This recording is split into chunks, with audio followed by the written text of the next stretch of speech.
सध्या लोकसभा निवडणुकीचे वारे वाहत आहे। लोकसभा निवडणुकीत डाव प्रतिडाव सुरू आहे। नुकतेच काँग्रेसने वर्षा गायकवाड यांना उत्तर मध्य मुंबईमधून उमेदवारी जाहीर केली। त्यानंतर आता भाजपकडून उत्तर मध्य मुंबईतून ज्येष्ठ वकील उज्ज्वल निकम यांना उमेदवारी देण्यात आली आहे। त्यामुळे वर्षा गायकवाड विरुद्ध उज्ज्वल निकम अशी लढत होणार आहे।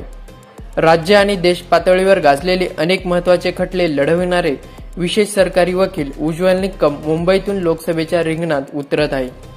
नमस्कार, आपण पाहतात मराठी यशोगाथा। चला तर मग वकील उज्ज्वल निकम यांच्याविषयी अधिक माहिती जाणून घेण्याचा प्रयत्न करूया। उज्ज्वल निकम हे मूळचे जळगावचे। त्यांचे वडील हे न्यायाधीश आणि बॅरिस्टर होते आणि त्यांची आई गृहिणी होत्या। विज्ञान शाखेची पदवी प्राप्त केल्यानंतर त्यांनी जळगावमधूनच कायद्याची पदवी मिळवली। पुढे ते विशेष सरकारी वकील बनले। उज्ज्वल निकम यांनी प्रामुख्याने हत्या आणि दहशतवाद्यांच्या खटल्यावर काम केले। त्यांना Z+ सुरक्षा देखील पुरवली जाते।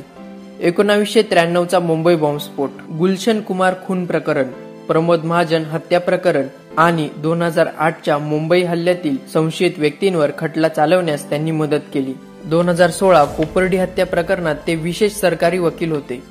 26/11च्या मुंबई हल्ल्याच्या खटल्यात राज्याच्या वतीने उज्ज्वल निकम यांनी युक्तिवाद करून कसाबला फाशीची शिक्षा देण्यासाठी प्रयत्न केले होते। उज्ज्वल निकम यांना 2011 मध्ये तत्कालीन राष्ट्रपती APJ अब्दुल कलाम यांच्या हस्ते पुणे विद्यापीठाची मानद डॉक्टरेट पदवी प्रदान करण्यात आली।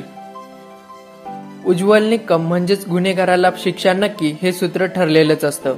विशेष सरकारी वकील ते भाजपचे लोकसभेचे उमेदवार असा त्यांचा आतापर्यंतचा प्रवास घडला आहे।